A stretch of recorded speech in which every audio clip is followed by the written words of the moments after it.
I'm here in a 1963 Matra Djet. And of course it's Jet with a D because the French didn't know how to pronounce jet with a J.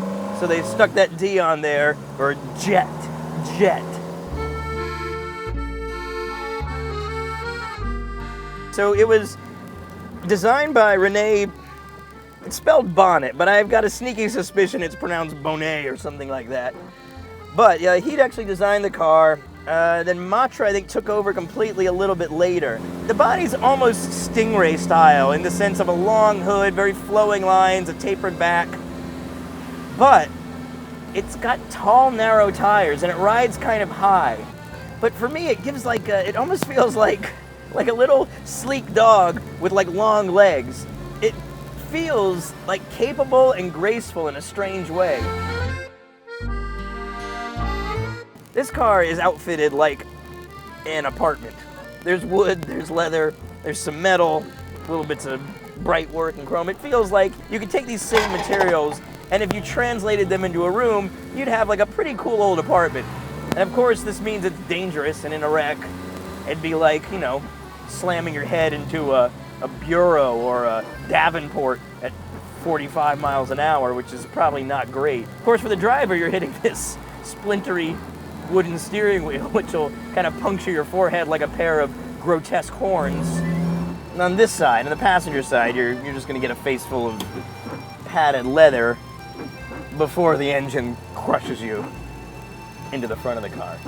But it didn't seem like until the 80s that they thought you ever needed to label any controller and control in the car, because nothing's got a label on here. Like the wipers is an unmarked black knob. Black, you know, for wipers. You'll figure it out. I'm lucky that the gauges are at least indicated. It's not just a bunch of moving needles. It's got this great little line of little lights all written in French, and I recognize oil and direction, and ooh, it's water. Anti-BRD. I'm against BRD if you are, buddy. This is also the weirdest turn indicator stock. It's like a piece of pasta that's just been jammed in here. It's so fragile. But all the controls actually fit really well. Like your hand's very natural on the shifter.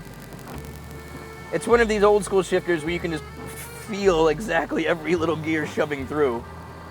It's almost like you just have a little extended metal finger going down and just poking those gears into place. But the seats are these kind of little thin buckety things that just kind of are a little... It's like the upholstered version of a pair of hands cradling your ass. Just holding you in place right there. The mild vibration of the engine right behind your back. It's all pretty soothing.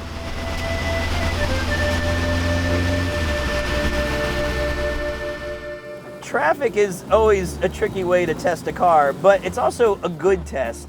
It's not crazy finicky in traffic. Like, I'm not fighting to keep this thing running. And it's actually not that difficult. Like, the pressure I'm putting on for the clutch isn't that bad. The steering's relatively light for being unassisted.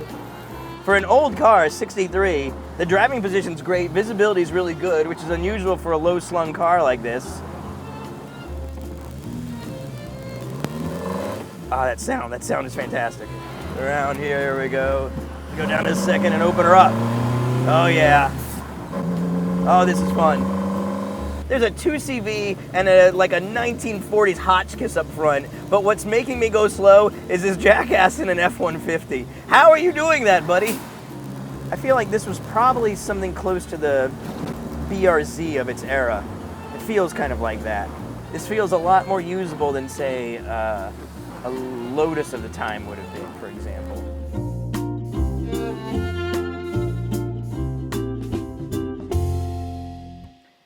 So after driving the Matra, a couple of quick thoughts. For one thing, it's fantastic. It feels great. It sounds and smells and drives exactly the way you'd want this car to drive. If you own a Matra Jet, you just have to kind of accept the fact that your Matra Jet is going to be the coolest thing about you. You know, American astronauts had Corvettes. They gave one of these to Yuri Gagarin when he came back, so it's kind of the cosmonaut's car. But the big thing I wanted to show is this. So the roof comes off and it's nice and open, but they realized when the roof is off and you're driving with the hatch down, the wind coming through the top will push against the rear plexi, this rear window, and blow it right out of the car. Instead of re-engineering things or putting in vents or reliefs or baffles or strengthening the window mounting, their solution is so much better. They added these little standoffs that fit into these little rubber bungs up here, so it just basically keeps the rear hatch open slightly. This is such a French solution to this problem in that it's not a solution at all. They say, well, if it blows the window out, you'll just drive with the hatch open a little bit because we just don't care. And in a way, it's terrible engineering, and in another way, it's kind of the best thing ever. Where am I going, by the way? Right at Fessler's Lane. All right. Goddamn grass. Am I going remotely the right way?